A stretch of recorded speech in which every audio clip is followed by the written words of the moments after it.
కార్తీక పురాణము 22వ అధ్యాయము. పురంజయుడు కార్తీక పౌర్ణమి వ్రతము చేయడం.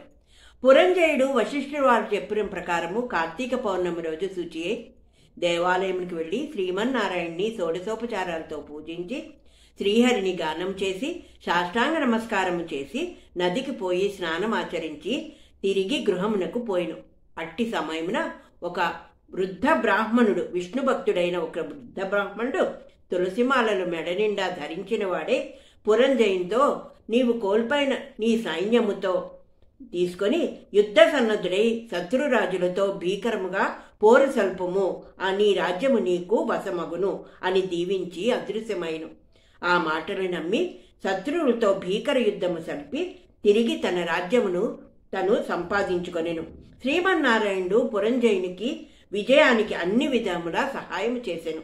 ఆ ఓడిపోయిన కాంబోజాది భూపాలురు రక్షింపు రక్షింపు పురంజయ అని పారిపోయిరి.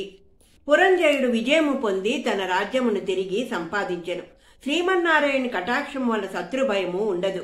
విషము తాగిన అమృతమగును, హరినామస్మరణ చేసిన శత్రువు మిత్రుడగును. విష్ణుభక్తి కలిగి శ్రద్ధతో వ్రతమాచరించి ఏ జాతి వారైనా పుణ్యము సమానమే కలుగును. మహారుషులు రాజాదిరాజులు విష్ణుభక్తితో ముక్తి నొందిరి. శ్రీ మహావిష్ణువునికి అతి ప్రియమైన ఈ కార్తీక మాస వ్రతమును భక్తి శ్రద్ధలతో చేసిన వారి ఇంట శ్రీ మహావిష్ణువు లక్ష్మీ సమర్థుడై వెలసి ఉండును. ఆ కార్తీక పురాణము 22వ అధ్యాయము సంపూర్ణం. హర హర మహాదేవ శంభో శంకర. ఓం నమో నారాయణాయ నమః.